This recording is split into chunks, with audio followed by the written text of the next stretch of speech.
এই নালা থাকার কারণে প্রথম যে সুবিধা আছে, ইঁদুর লাগবে না, গমে কোনো ইঁদুর লাগবে না। কেন ইঁদুর লাগবে না?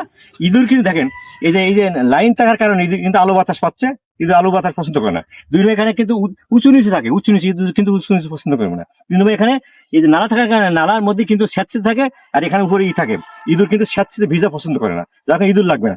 দুই নম্বর সুবিধা আছে, পানি কম লাগবে, শতকরা 30 ভাগ, কম পক্ষে 30 ভাগ পানি কম লাগবে। নর্মালে যদি 1 ঘন্টা, 1 বিঘা জমিতে 1 ঘন্টা পানি দিতে লাগে, এখানে 40 মিনিটের পানি দিয়ে শেষ, মানে 20 মিনিট সময় কম লাগতেছে। তার মানে পানি 30 ভাগ পানি সাশ্রয় হচ্ছে। যেমন আমাদের এই অঞ্চল, উত্তর অঞ্চলটা, এটা পানি ঘাটতি অঞ্চল। এই অঞ্চলে যদি আমরা এই প্রযুক্তিটা যদি সারা বাংলাদেশে, বিশেষ করে এই অঞ্চল ছড়াই দিতে পারি, তার কৃষক উপকৃত হবে, আমাদের দেশ উপকৃত হবে। আমি অনুরোধ করবো আপনাদের মাধ্যমে যে বাংলাদেশ সরকারের কাছে বলবো যে এই প্রযুক্তিটা সারা বাংলাদেশে ছড়াই দেওয়ার জন্য। কারণ আমাদের এই প্রযুক্তিতে ইঁদুর, গমের প্রধান শত্রু কিন্তু ইঁদুর।